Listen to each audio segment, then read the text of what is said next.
So here we are in its beginning of the episode 3 of Applied Theory, and we're looking at the 5 pentatonic scales, which are basically, as in the previous video, towards about halfway through we discussed the major scale. So in this example would be in G.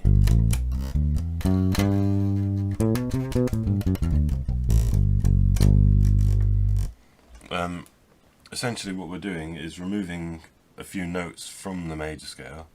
So the major scale is 1, 2, 3, 4, 5, 6, 7. It's a diatonic scale. And a pentatonic scale is simply a 5-note variation. And it's very popular with rock, funk, and just dozens and dozens of styles to use these kind of. And then again we've got the minor scale, for example. The pentatonic of the minor scale in its root position is so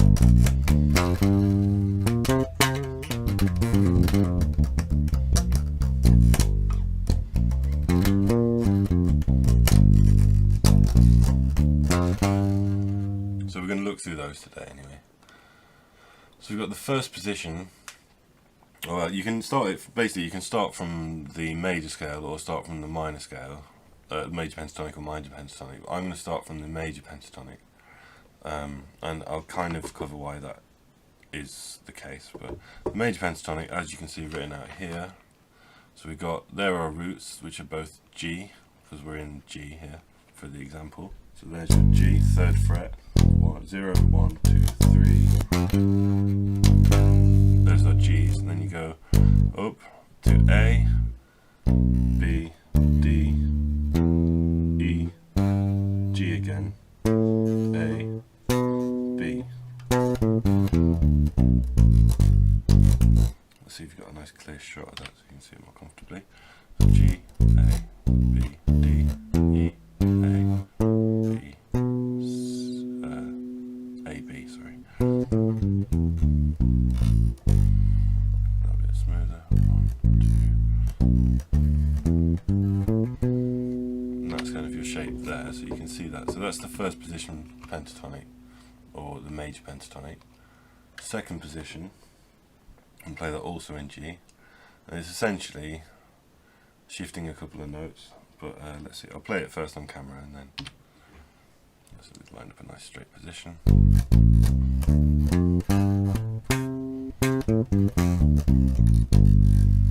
Now with the major pentatonic that we previously showed before, that would be in G.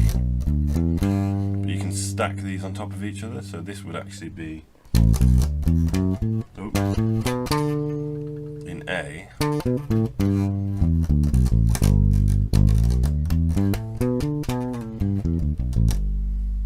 So you kind of can stack them together like that. But just so you can learn the shapes initially, you want to be looking at doing it in G, A, C, D, that's right, F.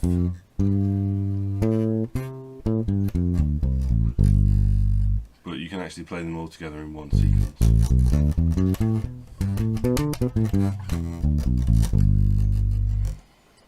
And then so the next scale we're looking at, the 3rd position, so we're going to do it in G, is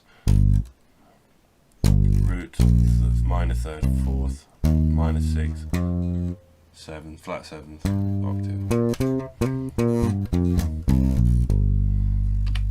So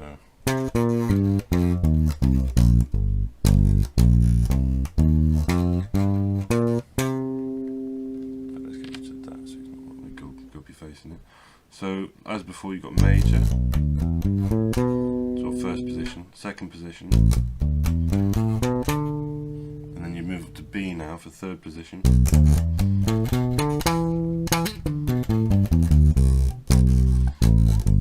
And then you can tie them all together.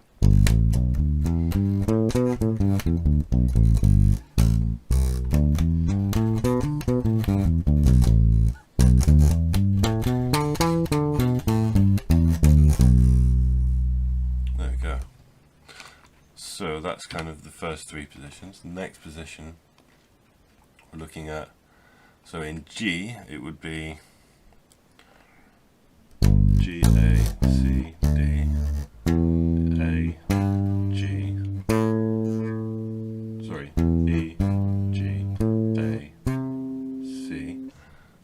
So it's got those kind of 2 on, so 2 4, sorry 2 5 2 5, and then 3 5 3 5. And if we tie them all together, we're putting that up to, what would it be, C? Oh, I've forgotten the shape. There we go. And that's actually the beginning of our major pentatonic again, from G there. We're adding the D and the C. So all together you would have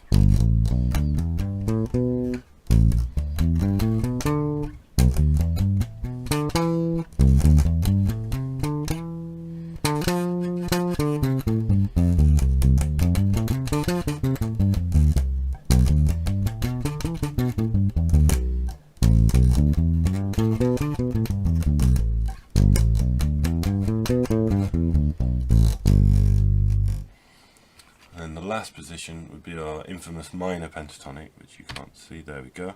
Minor pentatonic, which would go up to E, I believe. Where would it be?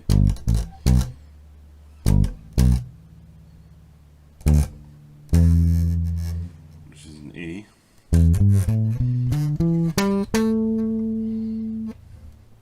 But in G, so G,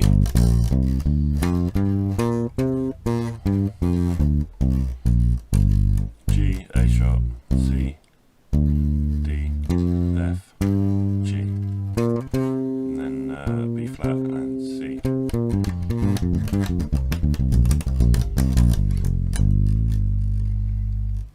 I just want to confirm that I've connected these together correctly as well. So we start on G with the major, A,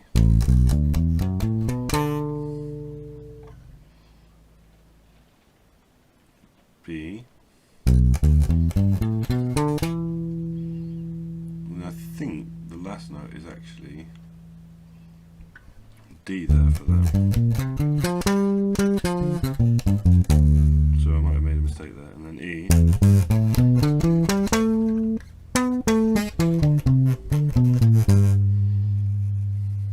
Let me just pause and come back and double check if I got that right. Yeah, so I have got that right. I just double checked. I want to make sure I was giving you accurate information. So the sequence of the pentatonics is G. So if we're in G, for example, and this, if you were in C, you would move them.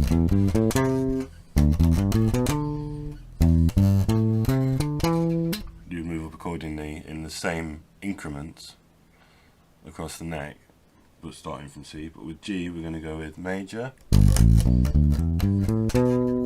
second position, third position, and then fourth position, because I made a mistake by doing it in C earlier, and then E,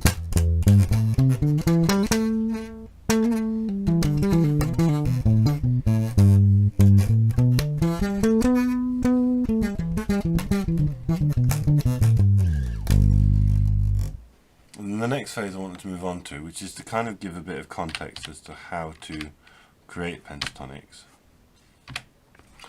is to look at these two scales. So you may or may not know what the Phrygian mode is or the Locrian mode, but we'll come to that in not the next video but the video after. We're going to do quite an extensive video about the modes in general. But it's based loosely when we create, so we look at, we had the 5 notes of which each position made of the scale made a pentatonic. So in this case G, A, C, B, D, A, G. But with the major scale there's 7 notes, so you get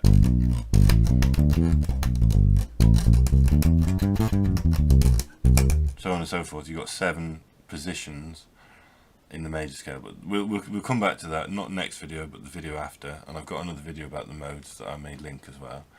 But this is a pentatonic basically based on a different scale. So the scale it's based on, if we play it in G, is called Phrygian. Let's see, let's get a nice clean angle.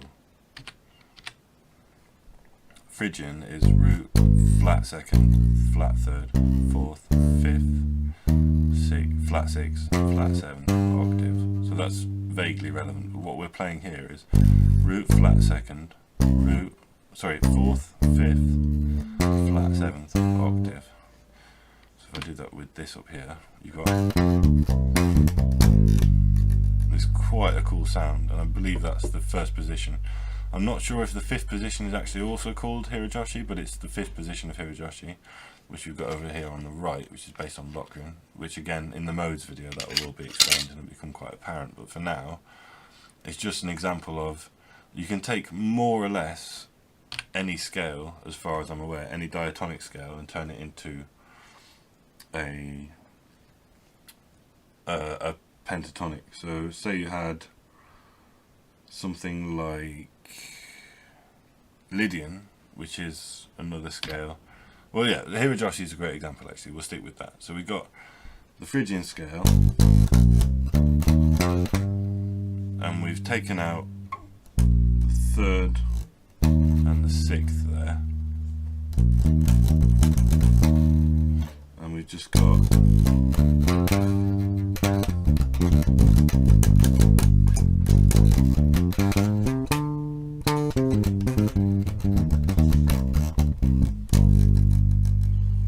it makes quite a cool sound.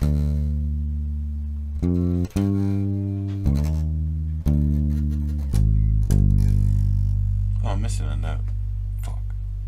Hopefully I edit out my swearing. I wasn't missing a note. So yeah, the fifth position of Hirajoshi then in G would be the same thing. Root, flat second, fourth, flat five, seventh octave. And that's my favourite one. And you can stack them together as well. So say you did the first Hirajoshi in G, and then you move on to the second or the fifth position.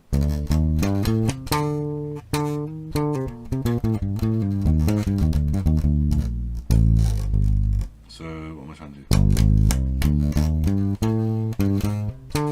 There we go. Excuse me. So you've got first position, fifth position, shifting up to the D.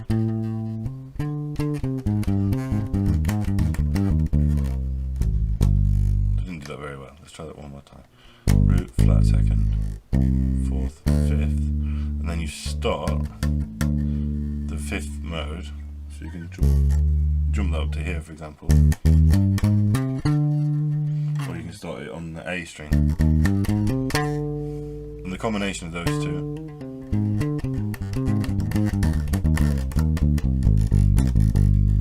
makes quite a nice. I'm quite a fan of using it. You can put it in E, for example.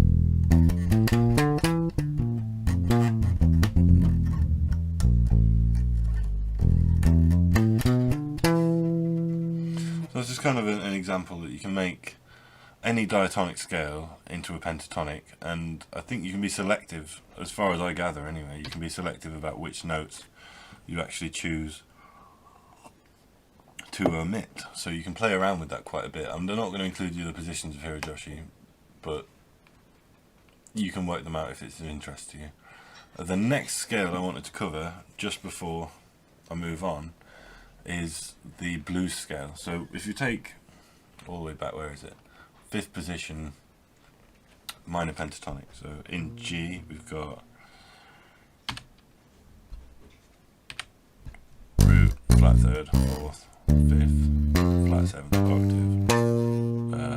Would that be 10th, 13th, or whatever.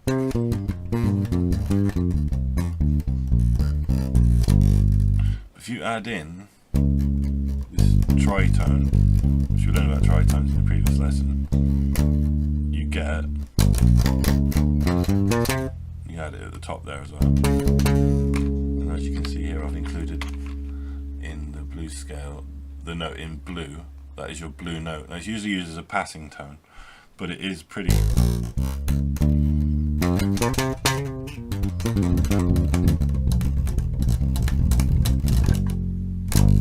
Makes pretty cool sounds.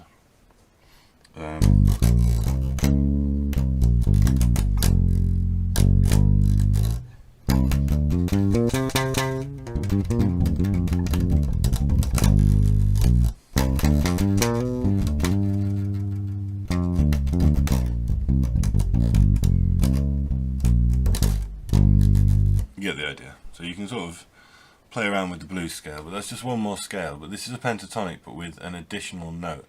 So it's got the root octave, so 1, 2, 3, 4, 5, 6 notes. And this is going to kind of lead us on to the next lesson, which is going to be what I call hybrid scales. I don't know if that's technically the correct term for them, but it's basically a combination of, say, a pentatonic or even a diatonic scale, but with the addition of one extra note or the omission of one extra note. And by doing that, you can combine multiple scales. So I'm going to probably leave that now until the next lesson, but hopefully this has been useful for you. That it's been applied theory, the 5 pentatonic scales based on the major/minor scale, and it also gives you a bit of insight into how to make your own pentatonics. So when we're looking around later on in different scales, you might be able to make variations of that, of different scales for your own entertainment. So like I mentioned, Lydian. Lydian is, for example, a major scale with a sharp 4.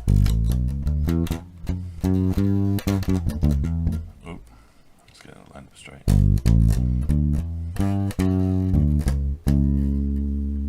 So you can miss out the 5th there, for example, and just play.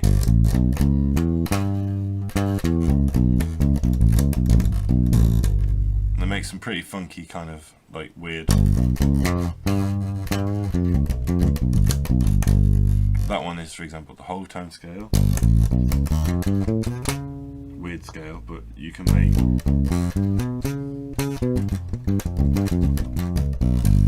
pentatonics out of those scales. So that's kind of, I've waffled a little bit, but that's the rough gist of how pentatonics work. You can take any, more or less any diatonic scale and select 5 notes out of it within reason, and then you can make a scale out of that, and hopefully you go back if you need to and look at the actual shapes of the 5 traditional pentatonic scales. So yeah, just as my delightful partner happened to accidentally come in at just the wrong time, I didn't really get a chance to say goodbye. Thank you. This has been Applied Theory 3, the pentatonic scales, and we discussed how to form pentatonics, ideas that we're moving forward when we learn some more scales we'll be able to apply to various forms of scale and diatonic pattern. And thank you for watching. Don't forget to like and subscribe. Bye.